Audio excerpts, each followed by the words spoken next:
اسلامی سال کا آخری مہینہ قربانی پہ ختم ہوتا ہے اور پہلا مہینہ قربانی سے شروع ہوتا ہے۔ عزیزان گرامی وقار، آج کی گفتگو قربانی کے فضائل کے ساتھ اگر وقت رہا تو حضرت ابراہیم اور اسماعیل علیہم السلام کی قربانی کے متعلق جو واقعات ہیں وہ سماعت تک پہنچانے کی کوشش کروں گا، تاکہ ہماری آنے والی جو نئی نسلیں ہیں، نوجوانوں کی جو نئی جماعتیں ہیں، بچے جو بڑے ہو رہے ہیں، ان تک بھی یہ باتیں پہنچے کہ آخر یہ قربانیاں کیوں کی جاتی اور کن کا طریقہ ہے۔ آپ تو ہر سال سنتے چلے آتے ہیں، نئی نسلوں کے دلوں میں یہ بات بٹھانی ہے کہ قربانی کی حقیقت اور اس کا فلسفہ کیا ہے۔ عزیزان گرامی وقار، بلا تاخیر اپنی بات کا آغاز اللہ کے حبیب صلی اللہ تعالیٰ علیہ وسلم کی چند احادیث سے کرنا چاہتا ہوں۔ نبی کونین صلی اللہ تعالیٰ علیہ وسلم نے ارشاد فرمایا کہ تم اپنے جانوروں کی قربانی خوش دلی سے کیا کرو۔ جو حضرات خوش دلی کے ساتھ قربانی کرتے ہیں، اللہ کے حبیب ارشاد فرماتے ہیں کہ یہ قربانیاں تمہارے لیے جہنم کی حجاب بن جائیں گی، یعنی تمہارے اور تمہارے درمیان رکاوٹ بن جائیں گی۔ پھر کونین کے آقا صلی اللہ تعالیٰ علیہ وسلم نے ارشاد فرمایا کہ قربانی کے جانور کو جب ذبح کیا جاتا ہے تو اس کا خون زمین پہ گرنے سے پہلے اللہ کی بارگاہ میں قبول و مقبول ہو جاتا ہے۔ یہ قربانی کی کتنی بڑی شان ہے، یہ شعائر اسلام میں سے ہے، بڑی اچھی عبادت ہے، بڑی برکتیں ہیں قربانی میں، اور جن جانوروں کو اللہ کی بارگاہ میں قربان کیا جاتا ہے اللہ اس میں بھی بڑی برکت عطا فرماتا ہے۔ نبی کونین صلی اللہ تعالیٰ علیہ وسلم یہ ارشاد فرماتے ہیں کہ قربانی کے جانوروں کو خوب بہتر جانور، فربا اور عمدہ جانور خریدو۔ اگر تم اس کی قربانی کرتے ہو تو ہر بال کے بدلے میں اللہ تمہیں ایک نیکی عطا فرمائے گا، ہر بال کے بدلے میں۔ ذرا اندازہ لگائیں کہ جانور میں بال کتنے ہوتے ہیں، انسان اسے شمار کرنا چاہے تو مشکل ہو جاتا ہے، اور ایک حدیث کے الفاظ میں کہ ایک بال کے بدلے میں اللہ 10 نیکیاں عطا فرماتا ہے۔ یہ کتنی بڑی شان قربانی کے ہیں، قربانی کی بڑی فضیلتیں ہیں۔ انہی میں سے اللہ کے حبیب صلی اللہ تعالیٰ علیہ وسلم کی ایک اور حدیث کہ قربانی کرنے والا اگر خود وسعت رکھتا ہو، اگر خود وہ قربانی کرنے کی طاقت رکھتا ہو تو اپنے ہاتھ سے چھری پھیرے۔ نبی پاک صلی اللہ تعالیٰ علیہ وسلم جانور کو ذبح کرتے تو اپنے مبارک ہاتھ سے چھری پھیرا کرتے تھے۔ یہ حضور کا طریقہ ہے۔ اگر آپ میں یہ وسعت ہو تو آپ بھی ایسے ہی کرنے کی کوشش کریں۔ اب دوسرے کے انتظار میں بیٹھنا کہ حافظ جی آئیں گے تو ذبح کریں گے، امام صاحب آئیں گے تو ذبح کریں گے، فلانے صاحب آئیں گے تو ذبح کریں گے، اگر خود ذبح کر سکتے ہیں تو خود کریں، نہیں تو ذبح کے وقت دوسرے سے کروا رہے تو وہاں پہ موجود رہیں، کیونکہ اس حدیث سے ہمیں ثبوت ملتا ہے کہ اللہ کے حبیب صلی اللہ تعالیٰ علیہ وسلم نے جب حضرت فاطمہ کے نام کی قربانی کرنے کا ارادہ فرمایا تو حضرت فاطمہ سے فرمایا کہ اے فاطمہ تم قربانی کے جانور کے قریب آ جاؤ، یہ تمہارے نام کی قربانی، اس کے قریب آ جاؤ، کیونکہ جب قربانی کے جانور کو ذبح کیا جاتا ہے تو خون کا پہلا قطرہ جو زمین پہ گرتا ہے قربانی کرنے والے کے تمام گناہ بخشے دیے جاتے ہیں۔ اتنی بڑی فضیلت ہے، اتنی بڑی شان ہے۔ تو نبی پاک صلی اللہ تعالیٰ علیہ وسلم سے حضرت فاطمہ نے پوچھا یا رسول اللہ، یہ بخشش والی جو بات ہے کہ خون کا قطرہ گرنے سے پہلے ہی اللہ رب العزت قربانی کرنے والے کے گناہ کو معاف فرما دیتا ہے، یہ آپ یا آپ کے اہل بیت کے لیے ہے یا عام مومنین کے لیے ہے؟ تو نبی پاک صلی اللہ علیہ وسلم نے فرمایا یہ میری آل کے لیے بھی ہے اور میری امت کے لیے بھی ہے، اس لیے وہاں پہ موجود رہنے کی کوشش کریں۔ عزیزان گرامی وقار، قربانی کی جہاں فضیلتیں بہت ہیں، وہیں اگر کوئی شخص صاحب استطاعت ہونے کے باوجود قربانی نہیں کرتا تو میرے نبی پاک صلی اللہ تعالی علیہ وسلم ارشاد فرماتے ہیں جو صاحب استطاعت ہو، استطاعت کے باوجود اگر وہ قربانی نہ کرے تو میری عیدگاہ کے بھی قریب نہ آئے، میری عیدگاہ کے بھی قریب نہ آئے۔ یہ سخت ناراضگی کا اظہار ہے کہ تم کو اللہ نے یہ طاقت دی ہے، تم کو اللہ نے یہ قدرت دی ہے، اس کے باوجود تم قربانی نہیں کرتے ہو۔ اس سے صاف ظاہر ہوتا ہے کہ جس کو اللہ نے وسعت دی ہے قربانی نہیں کرتا ہے تو اللہ کے رسول اس سے ناراض ہوتے ہیں۔ ناراضی کا اظہار ان حدیث سے پتہ چلتا ہے۔ عزیزان گرامی وقار، اس لیے جو صاحب استطاعت ہیں ان پر قربانی کرنا واجب ہے۔ ایک بکرے کی یا گائے بھینس اونٹ کے 7ویں حصے میں شریک ہونا لازم و ضروری ہے۔ اگر وہ ایسا نہیں کرتا ہے تو وہ گنہگار ہے، سخت گنہگار ہے۔ اگر قربانی کے ایام گزر گئے، اب وہ قربانی کرنا چاہتا ہے تب بھی وہ قربانی نہیں کر سکتا ہے، بلکہ 7ویں حصے کے برابر یا ایک بکری کے قیمت کے برابر اس کو صدقہ کرنا واجب ہو جاتا ہے۔ عزیزان گرامی وقار، اب آپ یہ ملاحظہ فرمائیے، ہم نے نماز سیکھی ہے رسول سے، ہم نے روزہ سیکھا ہے رسول سے، ارکان حج اور مناسک حج ہم نے حضور سے سیکھے ہیں، حضور کے اقوال و احادیث سے سیکھے ہیں، ہم نے سب کچھ نبی پاک صلی اللہ علیہ وسلم سے سیکھا ہے۔ تو حضور نے ہمیں قربانی کر کے بتایا ہے کہ قربانی بھی ایسے کیا کرو، قربانی بھی ہم نے نبی سے سیکھی ہے۔ تو آؤ ذرا ملاحظہ فرمائیے کہ ہم جو قربانیاں کرتے ہیں، حضور جو قربانی فرماتے تھے، تھوڑا فرق کیا ہے۔ حضور پاک صلی اللہ تعالی علیہ وسلم مکہ سے ہجرت کرنے کے بعد جب مدینہ شریف تشریف لائے، نبی پاک صلی اللہ علیہ وسلم ہر سال قربانی فرماتے تھے۔ اور حضور پاک علیہ السلام کے گھر کے چولہے کا عالم کیا تھا کہ کبھی 1 دن، کبھی 2 دن چولہا جلتا، اور ہفتہ 15 دن، کبھی کبھی حضرت علامہ مفتی احمد یار خان نعیمی نے اپنی کتاب شان حبیب الرحمان میں یہ لکھا ہے کہ 2 مہینہ تک گھر کے اندر چولہا نہیں جلتا تھا۔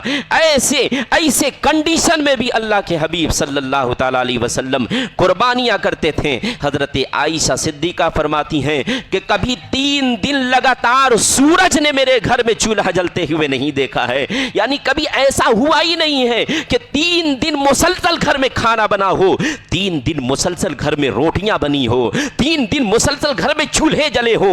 کبھی 1 دن جلتا تھا تو 1 ہفتے کی فرصت، کبھی 2 دن تو 20 دن کی فرصت، 3 دن مسلسل کبھی چولہے نہیں جلتے تھے۔ لیکن جب بقرعید کے دن آتے، ایام نہر آتے، قربانی کے دن آتے تو اللہ کے حبیب صلی اللہ تعالی علیہ وسلم 2 عمدہ مینڈھا کو خرید کے لاتے، 2 عمدہ جانور کو ذبح فرماتے۔ صحابہ نے پوچھا یا رسول اللہ یہ 2 جانور کیوں؟ آپ تو ایک ہیں، آپ تنا ہیں، آپ 1 جانور قربان کر سکتے تھے، قربانی ہو جاتی، آپ 2 جانور لیے۔ تو نبی پاک صلی اللہ علیہ وسلم نے ارشاد فرمایا کہ یہ 1 جانور میری طرف سے ہے اور یہ 1 میری ساری امت کی طرف سے ہے۔ وہ کونین کے آقا جو پیدا ہوئے تو امت کو یاد فرمایا، تہجد کی نماز کے بعد دعاؤں میں امت کو یاد فرمایا، وصال اقدس کے بعد قبر انور میں لیٹے جانے کے بعد جو لب پہ جنبشیں جاری تھی، سماعت کیا حضرت مولا علی نے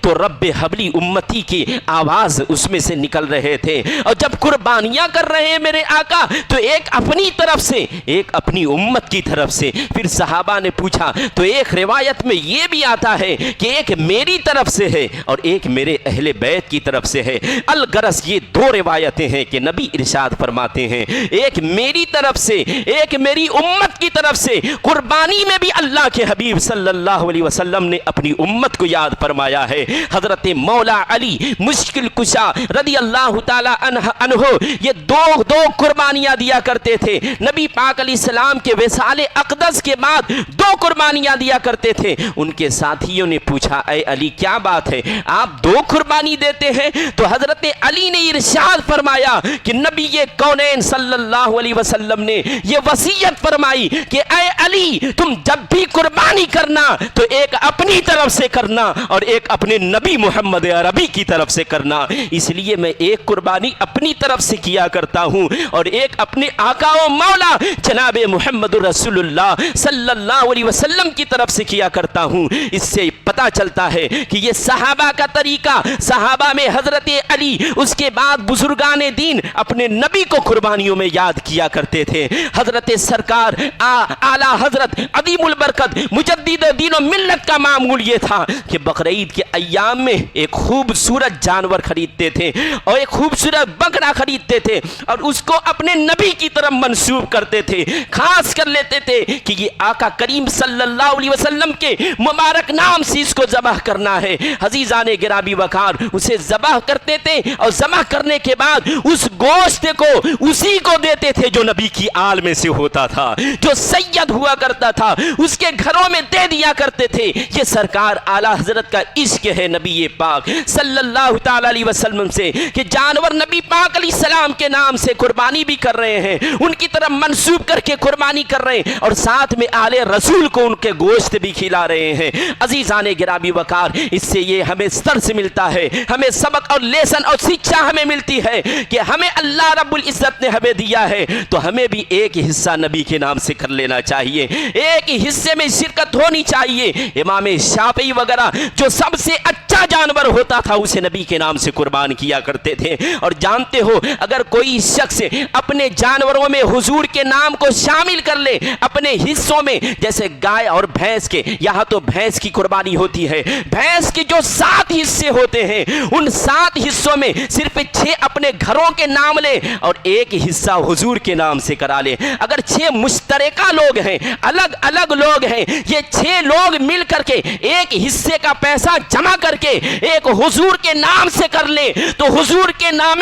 پاک کی برکت سے اللہ یہ 6 کی قربانی کو اور بھی مقبولیت عطا فرمائے گا.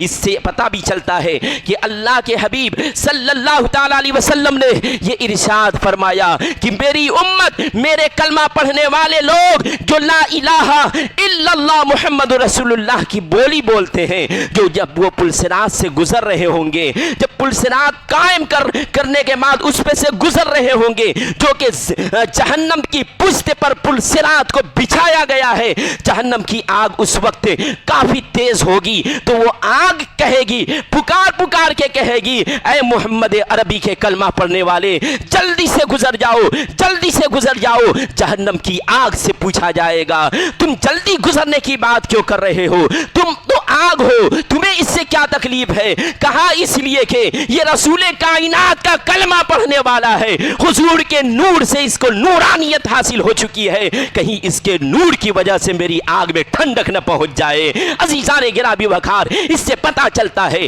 کہ حضور پاک صلی اللہ تعالی علیہ وسلم کی صرف نسبت کی وجہ سے اللہ رب العزت کتنی شان اور کتنا قدر عطا فرماتا ہے. جہاں نبی کونین صلی اللہ تعالی علیہ وسلم کی نسبت جس میں شامل ہو جاتی ہے وہ چیز اللہ کو بڑی پسند آ جاتی ہے, اللہ کے نزدیک وہ چیز بڑی عظمت و رفعت والی ہو جاتی ہے. اس لیے اگر اللہ نے آپ کو یہ بھی وسعت عطا فرمائی ہے تو ایک حصہ ضرور اپنے آقا کے نام سے کرانے کی کوشش کرو. وہ محبوب کائنات جنہوں نے ہر وقت اللہ کے حبیب صلی اللہ علیہ وسلم نے ہر سال اپنی امت کے نام سے قربانیاں دی ہیں. صرف یہی نہیں, نبی کونین صلی اللہ علیہ وسلم نے ہجرت کے بعد حضور پاک علیہ الصلوۃ والتسلیم نے صرف ایک حج فرمایا ہے جسے حجۃ الوداع کہتے ہیں, مینا کی سرزمین پر. جیسا کہ آپ نے پچھلے جمعہ میں سماعت بھی فرمایا کہ اس وقت حج کرنے والے صحابہ لوگ وہاں جتنے موجود تھے 1,14,000 یا کم و بیش 1,24,000 صحابہ حضور کے ساتھ حج بیت اللہ کے لیے گئے تھے. قربانی کے ایام میں جب قربانی کا وقت آتا ہے مینا کی سرزمین پر نبی کونین صلی اللہ تعالی علیہ وسلم نے کتنے جانوروں کی قربانی دی ہے. حضرت ابو ہریرہ کی روایت ذرا پڑھیے, مچل جائیں گے. حضرت ابو ہریرہ رضی اللہ تعالی عنہ بیان فرماتے ہیں اور دیگر صحابہ کہتے ہیں کہ کونین کے آقا حضور اکرم سید عالم صلی اللہ تعالی علیہ وسلم ہر سال مدینے میں 2 قربانیاں دیا کرتے تھے, لیکن جس سال حج کرنے آئے ایک روایت کے مطابق آقا کریم صلی اللہ علیہ وسلم نے 100 اونٹ کو قربان کیا تھا. یہ ایک اونٹ میں 7 حصے ہوتے ہیں. 100 اونٹ کو 7 میں اگر ضرب دے دیا جائے تو یہ بھاگ کیا جائے تو 700 حصے بن جاتے ہیں.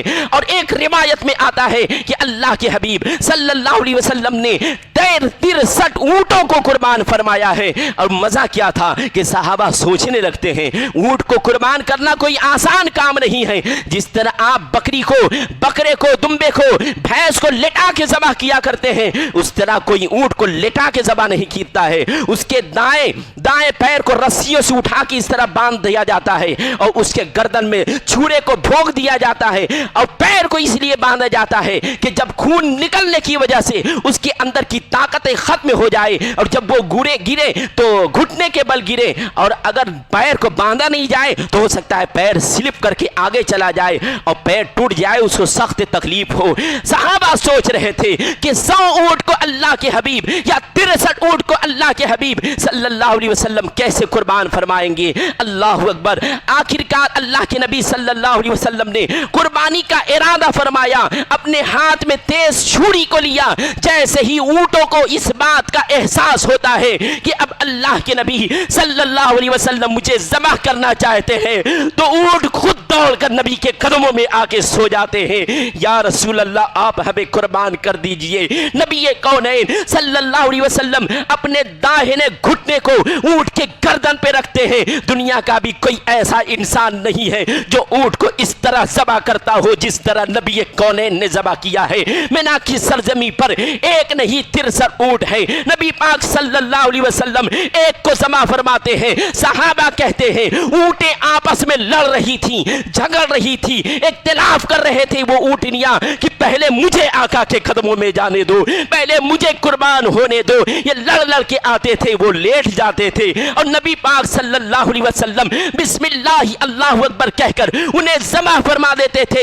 اور سنو تو سنو کہ نبی پاک صلی اللہ علیہ وسلم نے جن اونٹ کی گردن پر چھری پھیری ہے, اس اونٹ کی خصوصیت کا عالم یہ ہے کہ دنیا میں کسی بھی انسان, کسی بھی جانور کو ذبح کیا جائے تو وہ تڑپتا ہے. اس کے پیروں کو باندھ دیا جاتا ہے کہ پیر کی وجہ سے اسے تکلیف نہ پہنچے, اور ساتھ میں اسے دما دیا جاتا ہے. لیکن یہ اونٹ نبی پاک صلی اللہ علیہ وسلم جب ذبح کر رہے ہیں, نہ پیر کو باندھنے کی ضرورت پڑ رہی ہے اور نہ ان اونٹوں کو وہ تکلیف ہو رہی ہو کہ جس کی وجہ سے انہیں پیر ہلانے کی ضرورت پڑے, بلکہ پیر سکوت میں ہے اور بسم اللہ اللہ اکبر کہہ کے انہیں ذبح کیا جا رہا ہے.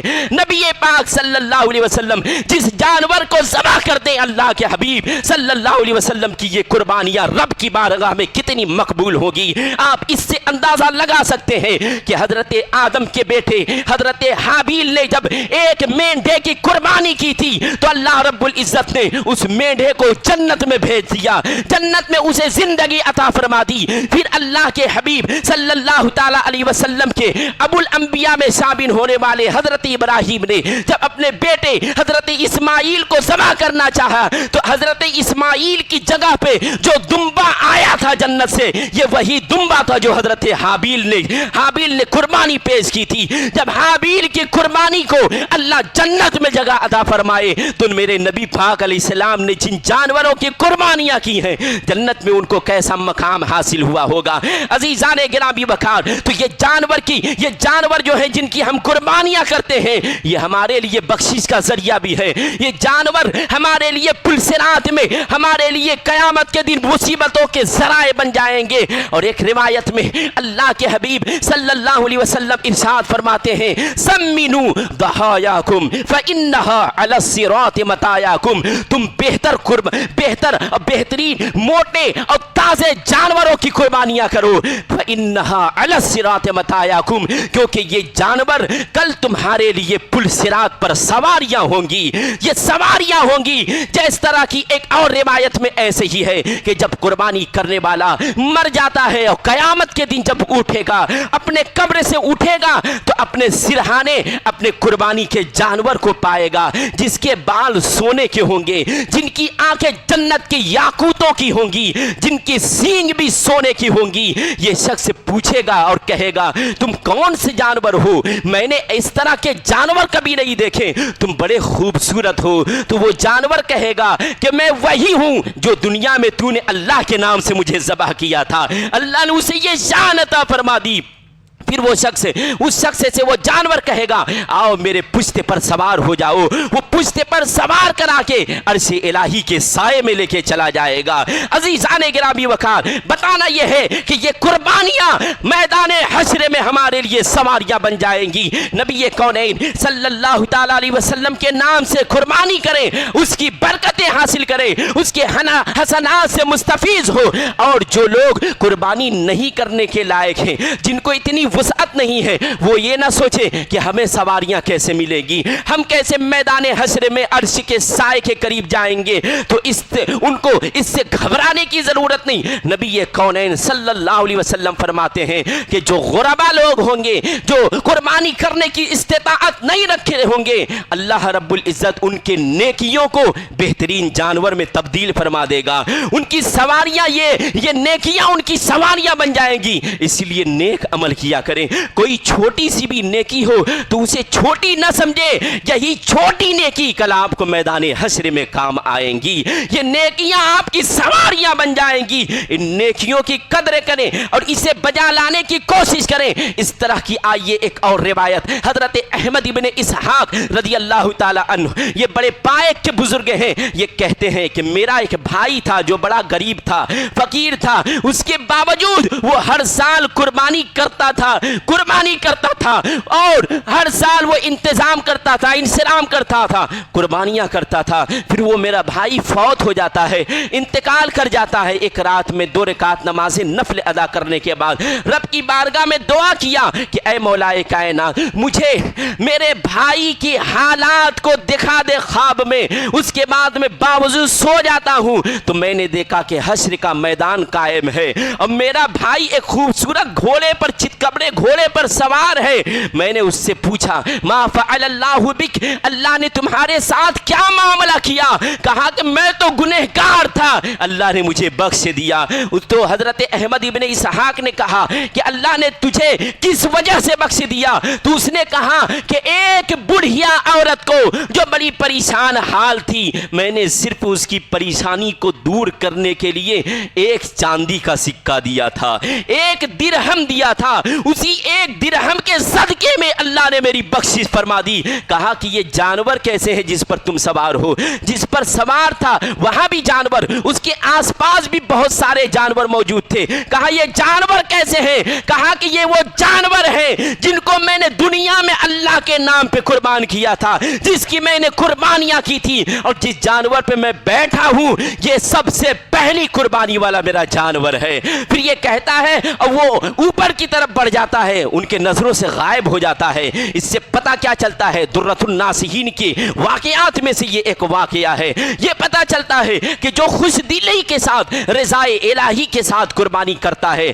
اللہ رب العزت اس کی قربانی کو قبول و مقبول فرماتا ہے۔ اور قربانی رضائے الہی کا نام ہی ہے، قربانی تقرب کا نام ہی ہے، قربانی اللہ کی رضا حاصل کرنے کا نام ہی ہے، قربانی اللہ کے حقوق کو ادا کرنے کا نام ہی ہے۔ اگر کوئی قربانی کرے گوشت کی خاطر، اگر کوئی قربانی کرے تفوق کی خاطر، اگر کوئی قربانی کرے برتری کی خاطر، اگر کوئی قربانی کرے فخر کے خاطر، اگر کوئی قربانی کرے تکبر کے خاطر، اگر کوئی قربانی کرے بڑائی کے خاطر، اگر کوئی قربانی کرے شہرت کے خاطر، اگر کوئی قربانی کرے نام و نمود کے خاطر، تو وہ قربانیاں نہیں ہے، یہ اس کی عقل ہو جاتی ہے۔